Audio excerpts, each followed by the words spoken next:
Web design কোর্সে আপনাকে আবারও স্বাগত। শুরু করে দিচ্ছি আজকে টিউটোরিয়াল। লাস্ট টিউটোরিয়াল আমি আপনাদেরকে দেখিয়েছিলাম কীভাবে আমরা HTML ফরম্যাটিং করতে পারি, সুন্দর করে কীভাবে ফরম্যাটিং করতে হয় সেগুলো দেখিয়েছিলাম। তো আজকে আমরা দেখব কীভাবে আমরা কোটেশন ইউজ করতে পারি। ওকে, তো ভিজুয়াল স্টুডিও কোডে চলে আসলাম। তো এখানে আমি একটা প্যারাগ্রাফ ট্যাগ নিব। তো প্যারাগ্রাফ নিলাম। তো এখানে আমি কিছু টেক্সট লিখব, লরেম থেকে লিখে ফেললাম। তো টেক্সট আমি এখানে দেখতে পাচ্ছি।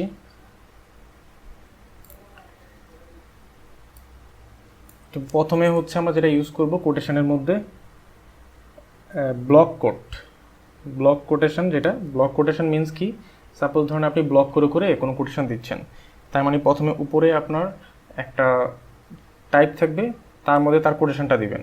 সাপোজ ধরেন আমি এখানে লিখি H3 ফার্স্ট, তারপরে আমার কোটেশনটা। সো এখানে আমি এখানে বলে দিব এটাকে টোটালটাকে ব্লক কোট। সো টোটাল প্যারাগ্রাফটাকে আমি এখানে ব্লক কোটের মধ্যে দিয়ে দিলাম, পেস্ট করে দিলাম। সো এবার যদি দেখি, তো দেখেন এই হচ্ছে আমার ফার্স্ট লিখলাম, এইটার আন্ডারে হচ্ছে এইটা। সো ব্লক কোড যখন আমরা করব তখন সে একটু ইনটেন্ট করে দিয়ে দিবে। তার মানে আমি ধরতেছি এইটা এক ধরনের কোটেশন। সো ব্লক কোড প্রথমটা থেকে পরেরটা যেটা দিব সেটা ইনটেন্ট করে দিবে। ফাইন, এখন এটা তো আমার ব্লক কোড চলে গেল। ফাইন, ব্লক কোড করলাম আমরা। সো আমি আরেকটা প্যারাগ্রাফ নিব, জাস্ট সিম্পলি প্যারাগ্রাফ ট্যাগ, তার মধ্যে লরেম। তো এইখানে দেখেন অ্যাজ ইউজুয়াল আছে, বাট এটা যেহেতু ব্লক কোড, আগের যেই এলিমেন্ট আছে সেই এলিমেন্ট থেকে একটু ইনটেন্ট করে সে আমাকে এটা শো করবে। তারপর একটা আছে কোটেশন। সাপোজ ধরেন আমি এতটুকু কি কোটেশন দিয়ে রাখতে চাই। কোটেশন আমার যদি কখনো কোটেশন দরকার, তখন আমি কি করব? সো স্পেসিফিক কোনো যতটুকু টেক্সটকে আপনি কোটেশন করতে চান, তা আমি চাই এতটুকুকে কোটেশন করতে। সো কোটেশন করার জন্য যেই ট্যাগ সেটা হচ্ছে কিউ। তো কিউর মধ্যে আপনি এই ট্যাক্সটা আপনি দিয়ে দিবেন, জাস্ট সিম্পলি কাট করে আমি এখানে পেস্ট করে দিলাম। তো এবার রান দিলাম, দেখেন এইটা এখন কোটেশনের মধ্যে হয়ে গেছে। ফাইন, যদি কোটেশন দরকার আমরা ইজিলি সেটা করতে পারবো। ওকে, কোটেশন কিউ লিখবো, কোটেশন ট্যাগ কিউ লিখার পর তার মধ্যে সেই টেক্সটটা দিয়ে দিব অথবা সেই কন্টেন্টটা দিয়ে দিব। সেটা ছিল সেকেন্ড, আমরা কোটেশন কীভাবে দিতে পারি। So abbreviation. Okay, so abbreviation আমরা কীভাবে করতে পারি অ্যাব্রিভিয়েশন। সো সাপোজ ধরুন আপনি কোনো একটা সংক্ষেপ লিখলেন, তো সংক্ষেপে লেখার পর ওই সংক্ষেপটাকে আপনি অ্যাব্রিভিয়েশন করবেন। তো সেটা আপনি কীভাবে করবেন? ওকে, চলেন তাহলে আমরা দেখি। আমি কোডে চলে আসলাম। তো অ্যাব্রিভিয়েশন আমরা যদি দেখি, সো এখানে সাপোজ ধরেন আমরা অপ্রাসঙ্গিক কিছু জিনিস লিখি বোঝার জন্য। সো সাপোজ ধরেন পিপি লিখবো আমি। তো এই পিপি দিয়ে আমি কি বোঝাতে চাই সেটা আমি বলবো। তো এইটার জন্য ABBR অ্যাব্রিভিয়েশন। সো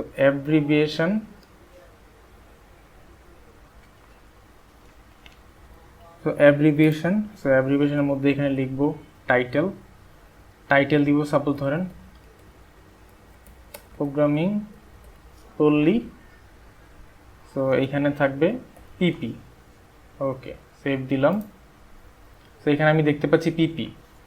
সো পিপি এইটার মানে হচ্ছে প্রোগ্রামিং পল্লী। সো আপনি যখন এখানে কার্সর ধরবেন তখন আপনি দেখতে পাবেন, দেখেন প্রোগ্রামিং পল্লী আমি দেখতে পাচ্ছি।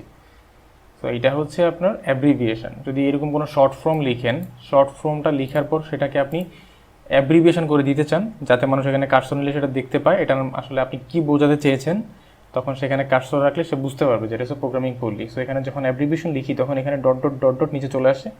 তো যখন কার্সর রাখবে তখন সে বুঝতে পারবে এটা হচ্ছে প্রোগ্রামিং পল্লী। ওকে, সো এইটা ছিল আরেকটা কোটেশন, সেটা হচ্ছে কোটেশনের টাইপ, সেটা হচ্ছে অ্যাব্রিভিয়েশন। ওকে, সো আমরা অ্যাব্রিভিয়েশন দেখলাম। তারপরে আমরা আরেকটা জিনিস দেখব, সেটা হচ্ছে সাইড নোট।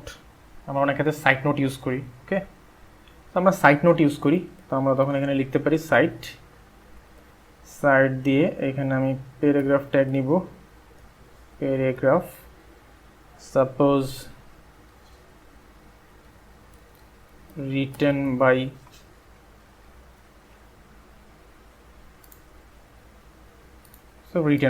তারপরে স্পেসিফিক কোনো নাম থাকতে পারে। তখন সাপোজ আপনি যখন সাইট নোটেশন দেন একটা ইমেজ থাকে, সো ইমেজের কিছু ডিসক্রিপশন থাকে স্পেসিফিক, তখন আপনি এরকম করে সাইট নোটেশন দিতে পারেন। ওকে,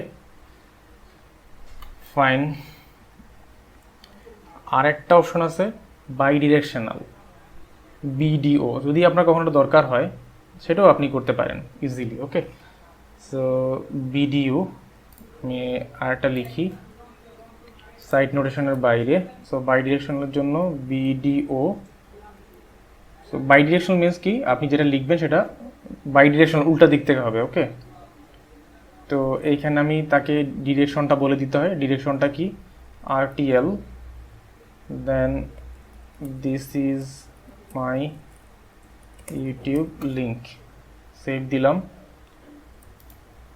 সো দেখেন this is my YouTube link, এখানে দিস উল্টা দিক থেকে হয়েছে this is my YouTube link. Okay, so bidirection যদি এখন এরকম দরকার হয় আপনি বাই ডিরেকশন ইউজ করবেন, সেটা উল্টা দিক থেকে হবে। আপনি যে এরকম ডিরেকশন চান সেই ডিরেকশনটা দিলেই এটা চলে আসবে। ফাইনালি আরেকটা অপশন আছে, সেটা হচ্ছে অ্যাড্রেস। সো এখানে অ্যাড্রেস বলে একটা অপশন আছে, আপনি চাইলে অ্যাড্রেস দিতে পারেন। ওকে, এইটাও একটা কোটেশন অ্যাড্রেস। অ্যাড্রেসও আপনি অ্যাড্রেস ট্যাগের মধ্যে আপনার ওয়েবসাইটের অ্যাড্রেসটা দিয়ে দেবেন। সাপোজ ধরুন আপনি একটা অফিসের অ্যাড্রেস দিবেন, তো আপনি অ্যাড্রেস ট্যাগের মধ্যে আপনি চাইলে আপনার অফিসের অ্যাড্রেস দিয়ে দিতে পারেন। সো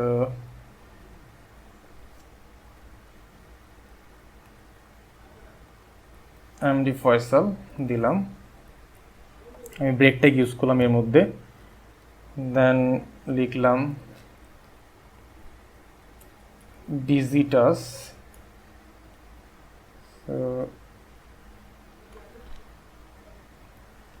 ভিজিটাস। আমি আমার লিঙ্কটা কপি করলাম, এটাকে পেস্ট করে দিলাম, দেন একটা ব্রেক ট্যাগ ইউজ করলাম, দেন হচ্ছে আমার ইউটিউবের লিঙ্ক দিয়ে দিব। তো আসলাম এখানে, সাপোজ ধরুন আমি এখানে ওয়েবসাইটের লিঙ্ক দিচ্ছি, দেন বিয়ার। সো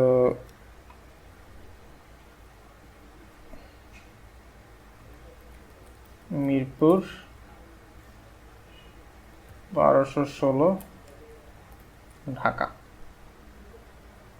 ওকে, সো লিখলাম, ফাইন। সো আমরা যখন অ্যাড্রেস দিব, চাইলে আমরা এভাবে অ্যাড্রেস দিতে পারি। অ্যাড্রেস যেই ট্যাগ আছে অথবা যে কোটেশন আছে অ্যাড্রেসের, সে আমরা অ্যাড্রেসটা এভাবে চাইলে দিয়ে দিতে পারি। ফাইন। তো পরবর্তীতে আমরা দেখব এখানে আসলে আমরা কীভাবে লিঙ্ক ইউজ করতে পারি। সাপোজ ধরুন এখানে আমাকে ভিজিটাস জাস্ট সিম্পল টেক্সটটা দেখাচ্ছে, ইউটিউব এটাও দেখাচ্ছে, বাট আমরা চাইলে এখানে ক্লিক করলে যাতে আমাকে রিডিরেক্ট করে অন্য একটা পেজে নিয়ে যায়। সো আমরা সেটা কীভাবে করতে পারি সেটা নিয়ে আলোচনা করবো। ওকে, তো সে পর্যন্ত ভালো থাকবেন, সাথেই থাকবেন। আল্লাহ হাফেজ।